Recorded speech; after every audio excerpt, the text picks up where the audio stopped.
Na ndugu wanachadema na Watanzania wenzangu, nichukue fursa hii kuwapa updates, taarifa za ziada tangu tulipowajulisha jana kwa habari ya kifo cha ndugu Suez Dan Maradufu ambaye amekuwa dereva wa makamu mwenyekiti wa chama chetu Mheshimiwa John Heche.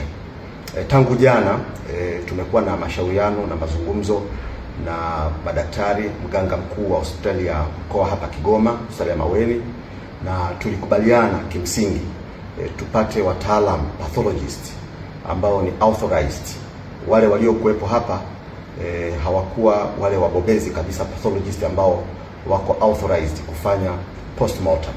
Kwa hivyo tulikubaliana kwamba tupate pathologist na tukafanikiwa kupata mmoja kutoka Bugando Mwanza na mwingine kutoka Geita, na tulipata uhakika na uthibitisho kwamba waliondoka jana, na kwa bahati njema asubuhi ya leo mganga mkuu alijulisha kwamba wamefika, na walipofika walikwenda moja kwa moja ofisini kwa mkuu wa mkoa kwa mazungumzo ambayo hatukuwa tumeyajua ni mazungumzo ya namna gani. Lakini kitu ambacho kimekuwa kipya kidogo ni taarifa tuliyoipata leo kwa habari ya pathologist mwingine tena kutoka Dar es Salaam ambaye ametakiwa kuja kuungana na timu hii kwa ajili ya kazi hii, na jambo hili limepelekea kuchelewa kazi kuanza. Mpaka dakika hii tunavyozungumza ni saa 9 alasiri, bado zoezi la uchunguzi halijaanza, ilhali tulikuwa tumeshajiandaa zoezi litakapokamilika basi pengine saa 6 saa 7 tuweze kuanza safari ya kuelekea Tarime ili kuweza kukamilisha taratibu zingine zilizobaki mbele yetu. Kwa hivyo jambo hili kwa kweli sasa limeleta fadhaa kwa sababu limekuja likiwa limechelewa na halikuwa katika utaratibu tuliokubaliana jana. Tulikubaliana pathologist wanaokuja ni wawili kutoka Mwanza na Geita, na sisi kama chama tuna daktari mwingine ambaye tulishamwandaa kwa niaba ya familia kwa ajili ya kwenda kushuhudia, wakiwemo mawakili wetu wakili Samuel Welwel na wakili Deo Mainyila. Tuliwaandaa kwa ajili ya kwenda kushuhudia kwa pamoja. Kwa jambo hili limetupa fadhaa, na ucheleweshaji huu umetupa na umeendelea kutupa maswali ya nini kinachoendelea.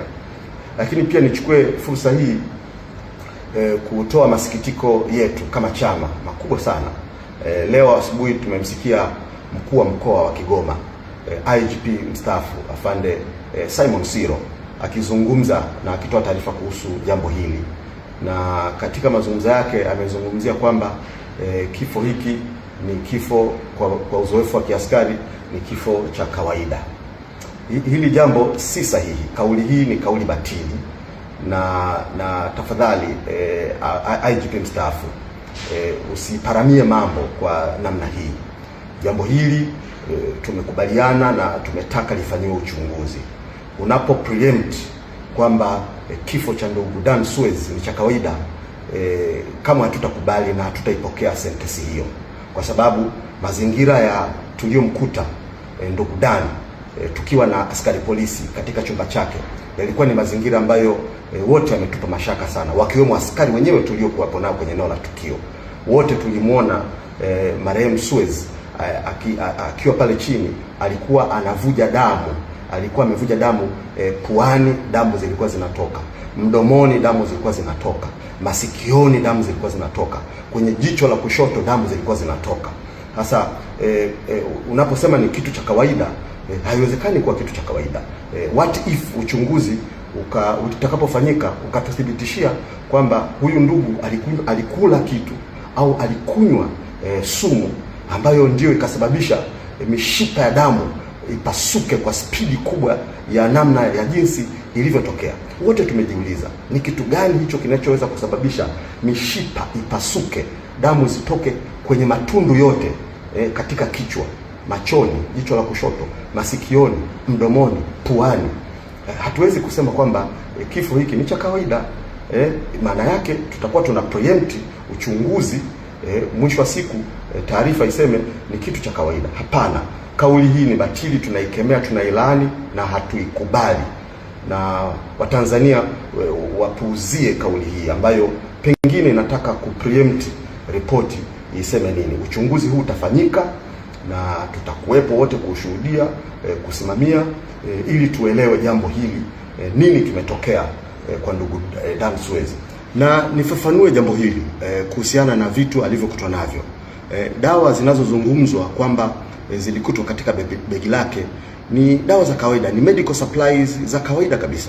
Hata mimi kwenye begi langu ninaposafiri, utakuta nitakuwa na magnesium, nitakuwa na strepsils, nitakuwa na paracetamol. Ni dawa medical supplies ambazo ni za kawaida kabisa.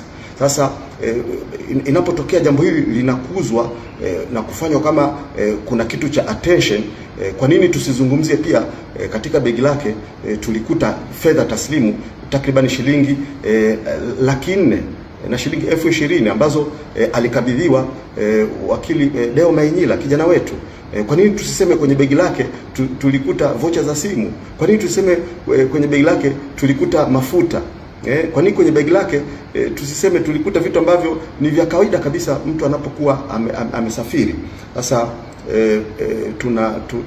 tunalisihi na tunawasihi watu ambao wana mamlaka ya kuzungumzia jambo hili kwenye engo yao, wasipreempt mambo, wasitengeneze hadithi au narrative yenye lengo la pengine kufanya watu waone au wapate habari ambayo itaweza kupindisha ukweli ambao Watanzania wote wanausubiri. Jambo hili kwa kweli limetushtua, limetupa fadhaa kubwa, kwa sababu ndugu Dan Suez kutoka kwa wasaidizi wa Mheshimiwa Heche ambao wako karibu naye, hakuonyesha dalili yoyote ya kwamba ana jambo fulani ambalo liko very complicated, jambo ambalo ni tete sana linalohusiana na afya yake. Kwa hivyo nirejee tu kusema kwamba katika hatua ya sasa tunahitaji uchunguzi huu kama jinsi tulivyokubaliana ufanyike kwa haraka. Familia akiwemo mke wake na ndugu zake wako katika hali ya kusubiria, ili baada ya hapa tuweze kujipanga na kutangaza kwa umma tarehe ya mazishi yatafanyika lini. Kwa hivyo ndugu wanachadema na Watanzania, niwajulishe kwamba bado tupo Kigoma, bado postmortem haijaanza, bado kuna taarifa hii ambayo imekuja leo ya kwamba kuna mtaalamu mwingine ambaye anasubiriwa afike. Wale ambao tulikubaliana jana kutoka Mwanza na Geita wako hapa, kwa tunasubiri hao ambao huyu ambaye anatarajiwa aje. Kwa hiyo mamlaka kwa maana Wizara ya Afya ambayo imekuwa karibu na jambo hili, Jeshi la Polisi, mchakato huu tufanye kwa haraka ili tuweze kuipa fursa nafasi ya kwenda kuomboleza na ndugu yao na kuhitimisha jambo hili la mazishi. Ninawashukuru sana. Tutakapokamilisha jambo hili basi tutawajulisha familia wamepanga tarehe gani ambayo ndio itakuwa siku ya mazishi. Asanteni sana.